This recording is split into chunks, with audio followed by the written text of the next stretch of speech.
Hello students, good morning. How are you? I hope you all are okay.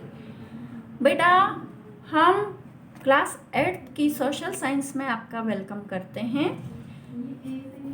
Last video में हमने हमारे chapter 1 geography का जो था रिसोर्सेज उसका फर्स्ट पार्ट हमने रीड किया था।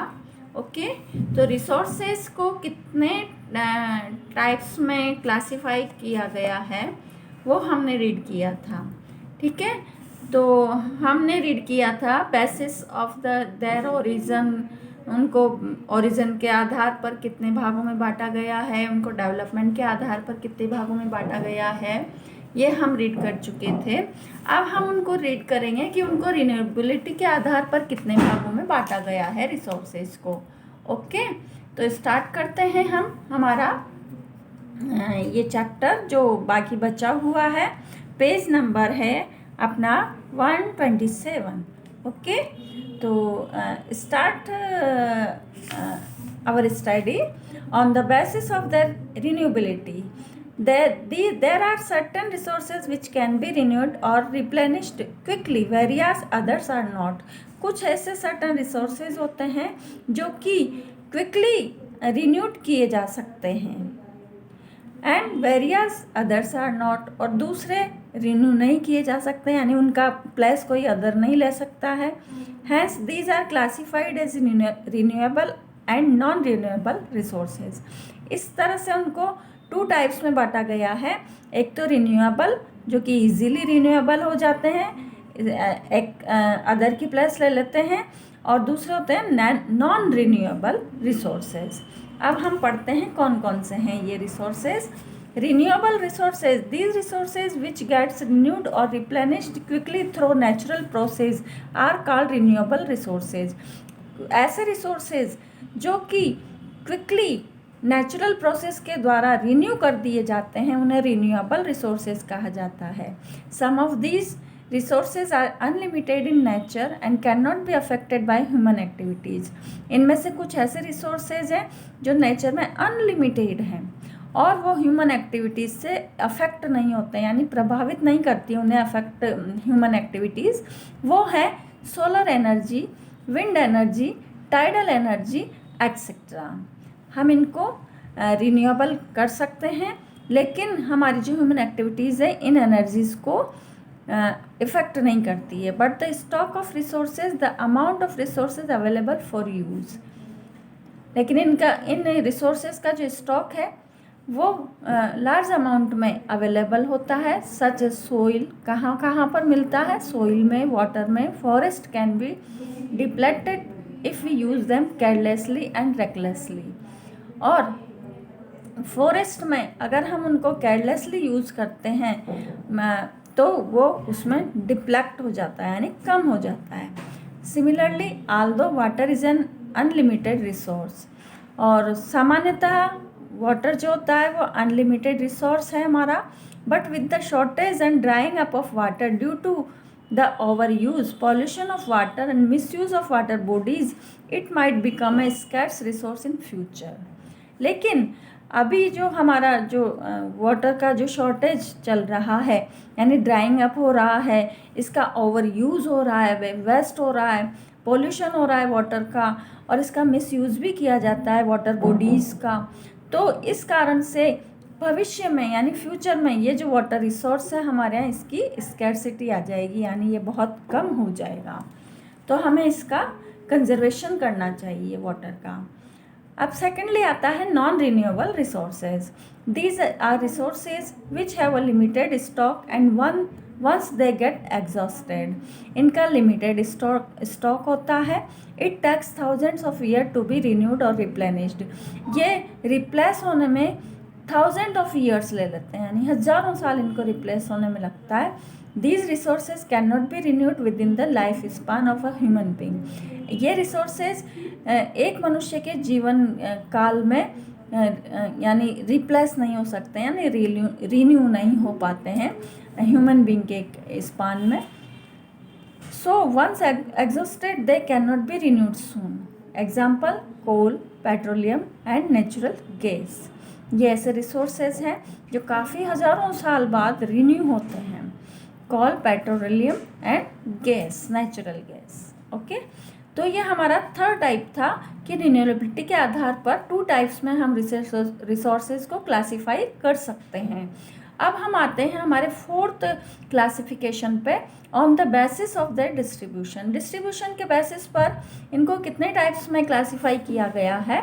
There are some natural resources which are found everywhere. यहाँ पर कुछ ऐसे नेचुरल रिसोर्सेज होते हैं जो हर जगह पाए जाते हैं, while some are found in particular areas, जबकि कुछ ऐसे होते हैं जो कुछ पर्टिकुलर एरियाज में ही मिलते हैं। Hence they can be classified as localized and abiotics resources respectively. इसलिए हम इन्हें 2 टाइप्स में डिवाइड कर सकते हैं। एक तो लोकलाइज्ड रिसोर्सेज जो कि एवरीवेयर हमें फाउंड होते हैं, और यूबिक्विटस रिसोर्सेज यानी जो कि हमें बहुत कम जगह पर मिलते हैं। अब हम देखते हैं इनको कि लोकलाइज्ड रिसोर्सेज कौन कौन से हैं। These resources are found in a specific region. ये रिसोर्सेज कुछ स्पेशल राइन पर होते हैं, such as minerals and oil. Their distribution depend on various physical factors such as climate, terrain and altitude.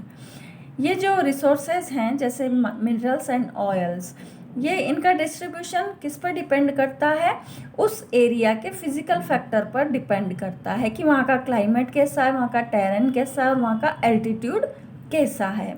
Example के लिए minerals such as coal and iron are found in Bihar and Orissa.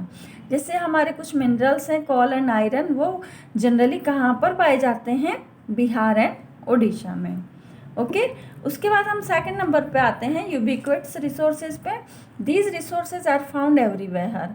ये resources हर जगह पाए जाते हैं on the earth surface, earth की surface पर। एग्जाम्पल के लिए एयर, वाटर, सनलाइट एक्सेट्रा। ये जो रिसोर्सेज हैं ये हर जगह हमें अवेलेबल होते हैं, air, water and sunlight. Human made resources, अब हम लेते हैं ह्यूमन मेड रिसोर्सेज कौन कौन से हैं। ह्यूमन मेड रिसोर्सेज में the natural resources become useful resources when their original forms have been changed. जो हमारे नेचुरल रिसोर्सेज हैं वो बड़े यूजफुल रिसोर्सेज हैं जब उन्हें उनके ओरिजिनल फॉर्म से चेंज किया जाता है। ऑल द नेचुरल सबस्टेंस, जितने भी नेचुरल पदार्थ हैं, जितने भी नेचुरल सबस्टेंस हैं, वो क्या है, become a resource when human being change their original form with the help of their skill and technology. Human being ने क्या है, बहुत डेवलपमेंट कर लिया है अपनी स्किल में, अपनी टेक्नोलॉजी में, तो वो नेचुरल रिसोर्सेज को भी क्या कर देते हैं, उनके ओरिजिनल फॉर्म से हटा करके चेंज कर देते हैं। फॉर एग्जाम्पल आयरन और in its natural form was not resourced until and unless men learned to extract iron from it. The technology developed and used by humans to do is a human made resource. ऐसी technologies जो कि हमें जो nature से प्राप्त resources हैं जैसे iron है, उसको कई शेप्स में, कितने ही फॉर्म्स में चेंज करके, टेक्नोलॉजी के माध्यम से डेवलप करके, ऐसे जो ह्यूमन रिसोर्सेज हैं, ऐसे जो ह्यूमन मेड रिसोर्सेज हैं, उनको वो ह्यूमन चेंज कर सकता है, वो ह्यूमन मेड रिसोर्सेज कहलाते हैं। ह्यूमन रिसोर्सेज में क्या क्या आते हैं देखते हैं हम। The most important and relevant resource in human being, it is the human being who use their skill, knowledge, technology and labour to utilise a resource. जो मोस्ट इम्पॉर्टेंट और हमारा जो रिलेवेंट रिसोर्स है वो है ह्यूमन बींग, मनुष्य जाति। ये केवल एक ऐसी जाति है जो कि अपनी स्किल को, अपनी नॉलेज को और अपनी टेक्नोलॉजी को और अपनी लेबर को यूटिलाइज करती है, उसका उपयोग करती है। Therefore people are human resources. इस कारण से पीपल क्या है, ह्यूमन रिसोर्सेज हैं।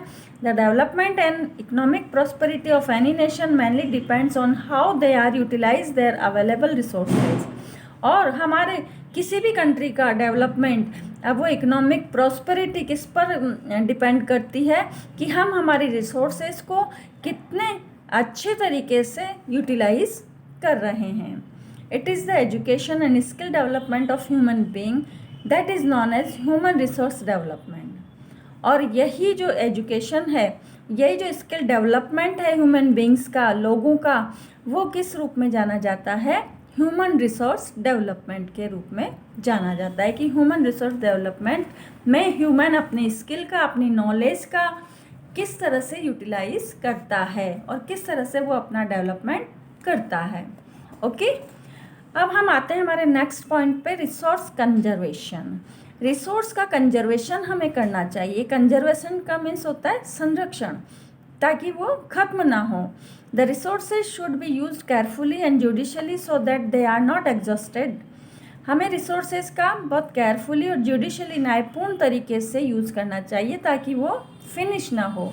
If we are exploiting this resources, अगर हम इन रिसोर्सेज को एक्सप्लॉइटिंग करते हैं, इनका शोषण करते हैं, then we should give them time for renewal. तो हमें रिन्यूअल में काफ़ी समय लगेगा। Example, petroleum is a natural resource which is a fossil fuel made from the dead matter of plants and animals which got buried inside the earth's surface for millions of years. Petroleum क्या है? एक natural resources है जो कि एक fossil fuel है हमारे लिए, और ये किससे बनता है? हाँ, तो जो पेट्रोलियम है वो ऐसा नेचुरल रिसोर्सेज है जो फॉसिल फ्यूल के रूप में काम आता है, और ये कंटिन्यू कई सालों तक जो हमारी डेड मैटर्स होते हैं, प्लांट्स और एनिमल्स के जो डेड बॉडीज़ है, डेड प्लांट्स होते हैं, उनको अर्थ की सरफेस से अंदर बरीड करके, और कई मिलियंस ऑफ ईयर्स लगते हैं जब पेट्रोलियम बनता है। The heat and pressure extracted inside the earth surface convert it into petroleum. जो हमारी अर्थ सरफेस के नीचे की जो हीट है और जो प्रेशर है इनसाइड का, अर्थ की सरफेस के नीचे का, वो इन सभी डेड बॉडीज को, डेड प्लांट्स को कन्वर्ट कर देता है पेट्रोलियम में, और इसके लिए इसको कई मिलियंस ऑफ ईयर्स लग जाते हैं। It is an important resource use for means of transport and industries. ये एक इम्पॉर्टेंट रिसोर्स है हमारे मीन्स ऑफ ट्रांसपोर्ट का, यानी यातायात के साधनों का, और हमारी इंडस्ट्रीज का। Okay, industrialization had led to excessive use of resources which can lead to their exhaustion. जो हमारा इंडस्ट्रियलाइजेशन हो रहा है वो हमारे रिसोर्सेज का जो हम एक्सेसिव यूज़ कर रहे हैं, तो हमें इनका जो एक्सेसिव यूज़ है, एग्जॉस्टेशन है, जो शोषण है, उसको रोकना चाहिए। इफ़ पेट्रोलियम इज एग्जॉस्टेड, अगर हमें पेट्रोलियम को एग्जॉस्टेड करते हैं, इंडस्ट्रीज विल शट डाउन, तो इंडस्ट्रीज जो है हमारी वो क्या हो जाएगी? बंद हो जाएंगी। Means of transport will be affected, हमारे जो यातायात के साधन हैं वो भी अफेक्ट होंगे। And life will come to stand still, और हमारी जो लाइफ है वो जहाँ की तहाँ रह जाएगी। तो हमें इन सभी चीज़ों का, वाटर का भी, हमारे पेट्रोलियम का भी, हमारे प्लांट्स रिसोर्सेज का भी, एयर का भी, सभी का कंजर्वेशन करना चाहिए। इनको हम एक्सप्लॉइटेशन ना करें, इनका शोषण ना करें, इनको ख़त्म ना करें। ठीक है। Sustainable development, when we balance the use of the resources with their availability and conserve them for future generation, अगर हम we balance the use of resources को यूज करने का बैलेंस बनाते हैं, उनकी अवेलेबिलिटी के आधार पर, यानी उपलब्धता के आधार पर हम उनका सही तरीके से यूज करते हैं, एंड कंजर्व देम, और उनको संरक्षित करते हैं, तो हमारी फ्यूचर जनरेशन के लिए बहुत अच्छा होगा। This is called sustainable development, इसको हम सस्टेनेबल डेवलपमेंट कहेंगे।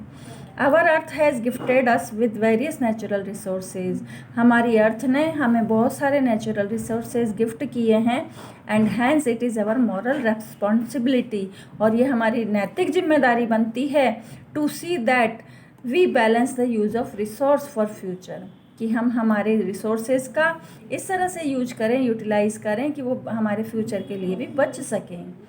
फॉर सस्टेनेबल डेवलपमेंट, हमारे सस्टेनेबल डेवलपमेंट के लिए we need to reduce consumptions, recycle and reuse the products, हमें आवश्यकता है कि रिड्यूस करने की, किसको? इस जो ये हम काम लेते हैं रिसोर्सेज को, इनको यूटिलाइज़ करना, सही तरीके से उनका कंजप्शंस करना, और उन हमारे जितने भी सब्सटेंस है जिनको हम रिसाइकिल करके यूज़ कर सकते हैं, ऐसे प्रोडक्ट्स बना सकते हैं जो हमारे रिसाइकिल करके दोबारा काम आ सकें, तो हम उनको बनाएं। इसी से हमारा सस्टेनेबल डेवलपमेंट होगा। ओके, अब रिड्यूस और रीयूज़ और रिसाइकल क्या है? Reduce the consumption of non-renewable resources such as coal, petroleum, etc. should be reduced by using public transport and carpool to go to office or school. हमारा जो ये consumption है, जो खपत है किसकी, कोल की और पेट्रोलियम आदि की, इनको हम रिड्यूस करें, कम करें। हम पब्लिक ट्रांसपोर्ट का यूज़ करें और कार पूलिंग को रोकें। हम हर जगह कार लेके या स्कूटर या बाइक्स लेके जाते हैं, तो हम जितना हो सके जितना पेट्रोलियम का कम यूज़ करें और ऑफिस या स्कूल आदि जाने के लिए पब्लिक ट्रांसपोर्ट का यूज़ करें। अन्यथा एक ऐसा समय आएगा जब ये पेट्रोलियम और कोल सभी कुछ खत्म हो जाएंगे, फिर इनको दोबारा होने में, रिन्यूएबल होने में काफ़ी समय लगेगा। Certain products such as old newspapers, magazines can be recycled into paper. कुछ ऐसे प्रोडक्ट्स होते हैं जिनको हम ओल्ड न्यूज़पेपर्स हैं, मैगजीन्स हैं, इनको रिसाइकिल करके वापस पेपर के रूप में काम ले सकते हैं, ताकि हमारा जो नेचुरल रिसोर्स है जिससे कि पेपर बनता है वो संरक्षित हो सके।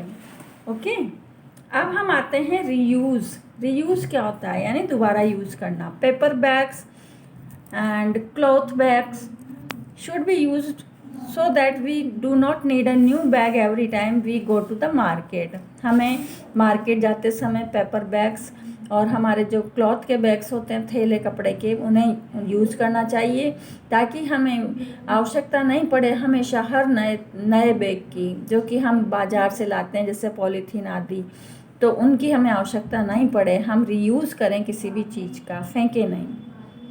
ठीक है, अब हम, वरना अगर हम ऐसा करने लगे तो हमारे जितने भी रिसोर्सेज हैं, नेचुरल रिसोर्सेज, वो सभी एक दिन ऐसा आएगा जो फ्यूचर में ख़त्म हो जाएंगे और हमारी जनरेशन बहुत दुख पाएगी।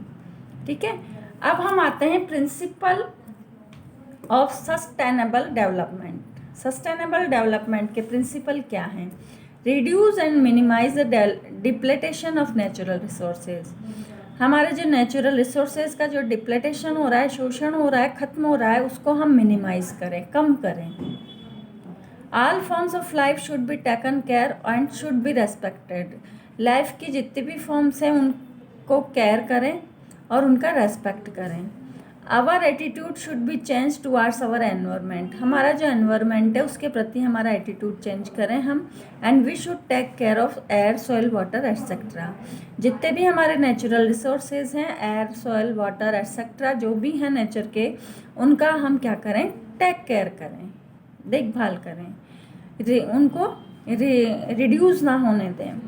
All forms of life should be allowed to flourish on earth. हर तरह की लाइफ हमारे इस अर्थ पर फ्लोरिश होती है, यानी फलती फूलती है। हम उसमें ह्यूमन बींग्स भी हैं, एनिमल्स भी हैं, इंसेक्ट्स भी हैं, सभी कुछ हैं, प्लांट्स भी हैं। That is we should conserve diversity existing on earth. तो हमें इन सभी डाइवर्सिटीज़ को अर्थ से एग्जिस्ट होने में कंजर्व करना है, यानी उनको ख़त्म होने से रोकना है। The damage to natural environmental system should be minimised. जो हमारा नेचुरल एनवायरमेंटल सिस्टम है उसको डैमेज होने से रोकें, यानी उसको प्रोटेक्ट करें। And ecosystem should be allowed to sustain on their own. All the communities should respect and take care of their environment. हर कम्युनिटी को चाहिए, यानी हर वर्ग को चाहिए कि हमारा जो एनवायरमेंटल सिस्टम है, हमारा जो इकोसिस्टम है, उसको बनाए रखें, उसका रेस्पेक्ट करें और उसका कंजर्वेशन करें। तो इस तरह से हमारे जो रिसोर्सेज हैं, जो मैन मेड रिसोर्सेज हैं, जो हमारे नेचुरल रिसोर्सेज हैं इस अर्थ पर, उनको हम रोक पाएंगे। उनका जो रिड्यूस हो रहा है, जो कंपल्टेशन हो रहा है, वो रुकेगा और हमारे फ्यूचर के लिए वो सुरक्षित रह सकेंगे, ताकि हमारा फ्यूचर आगे और डेवलप हो सके। तो बच्चों, ये था हमारा चैप्टर, और चैप्टर किसके बारे में था? रिसोर्सेज के बारे में। तो आपको अच्छा लगा होगा। इसके इम्पोर्टेंस हमने पढ़ी कि रिसोर्सेज जो भी हमारी, उनकी क्या इम्पोर्टेंस है हमारी लाइफ के लिए, उनके क्या यूजेस हैं, और अगर हम उनको वैल्यू को पहचानते हैं, उनकी इम्पोर्टेंस को पहचानते हैं, तो हम उनको फ्यूचर के लिए किस तरह से कंजर्व कर सकते हैं। ओके, आपको चैप्टर अच्छा लगा होगा। तो फिर मिलेंगे हम हमारी नेक्स्ट वीडियो में, तब तक के लिए गुड बाय। ओके।